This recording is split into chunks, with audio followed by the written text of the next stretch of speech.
कभी किसी पक्षी को घोंसले की नींव बनाते देखा है?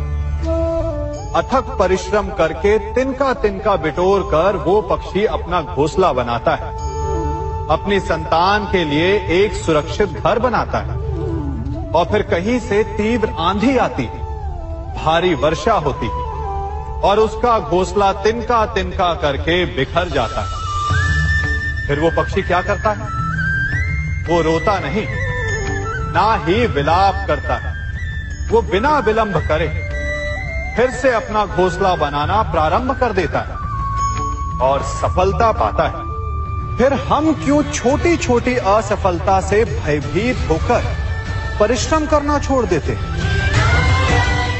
एक बात सदा स्मरण रखिएगा, हर वृक्ष कुल्हाड़ी की एक मार से नीचे नहीं गिरता, हर चट्टान घन के एक प्रहार से नहीं टूटती। सफलता पाने के लिए अनावरत परिश्रम करना ही मात्र एक मार्ग है। स्वीकारण, सत्य का स्वीकारण मनुष्य के लिए बहुत ही महत्वपूर्ण है। जब तक मनुष्य सत्य को स्वीकार नहीं करता, उसे असत्य से लड़ने की शक्ति प्राप्त नहीं होती। जब आप भोजन करते हैं तो क्या होता है? आपका पेट स्वीकारता है कि वो भर चुका है और आप भोजन करना बंद कर देते हैं। जब आपको निद्रा आती है तो क्या होता है?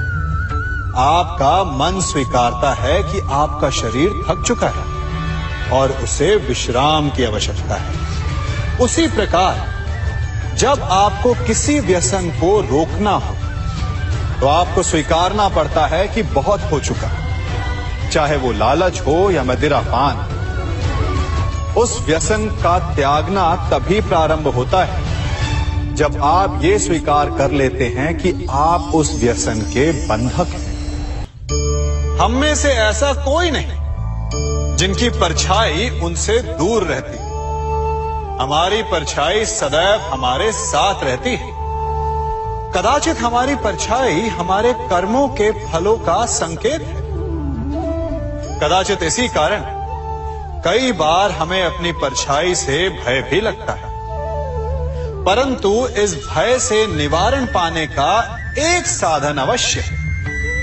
वो है सूर्य की ओर मुख करना या किसी प्रकाश के स्रोत की ओर मुख करना, क्योंकि तब हमें हमारी परछाई दिखाई नहीं देती। यदि इसे जीवन के संदर्भ में देखें तो ये प्रकाश का स्रोत शुभ कर्मों की चेतना है।